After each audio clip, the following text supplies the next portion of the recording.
ProMax 4.0 now comes with a solver summary section, which will allow us to see all the solvers we have in our project in one place. The solver summary can be found inside the project viewer near the very bottom of our tree in the left-hand side. Once we've double-clicked to open that up, we'll have here a list of all our different solvers. We'll see that this includes the solvers we've created, as well as energy recycles, and our actual process recycles as well. And they're all found in this same list. We have the ability here to change their priorities, and so this gives us an easy location to see the order in which these will solve and to make sure it's solving in the order that we would like to see. This summary will also report back how many iterations had been performed in order to achieve convergence, along with showing the error, and so that we can double check that these things are indeed converged down to our tolerances. For the solvers we've created, we also have our calculated variables here.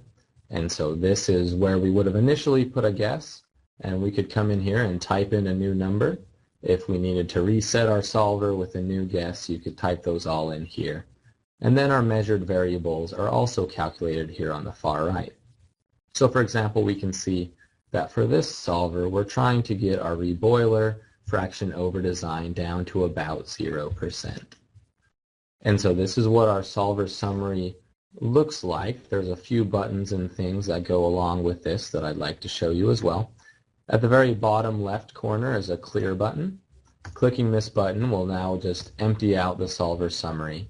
And then in the far right corner we have a list all button, which will bring back the list.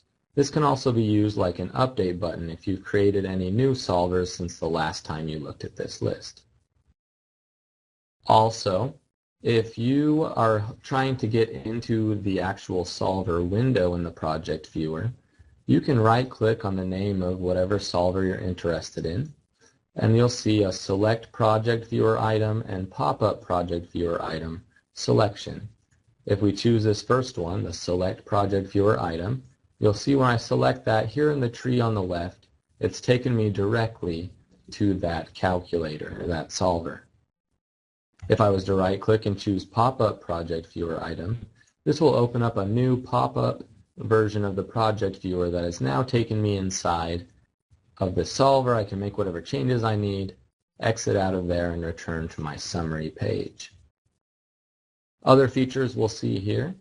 Near the very top, you'll see there is a pause button. This says it will pause after each iteration for each solver or recycle. And so we can select this, which will allow us to pause throughout the simulation or throughout convergence with each iteration of each solver. This way we can take things step by step and see how they're changing as our solvers iterate towards a correct answer. If you do have this box checked, then as ProMax stops with each iteration, if you want to continue to the next iteration, you just need to click the Continue button up top here. And so that is what this solver summary looks like in ProMax 4.0.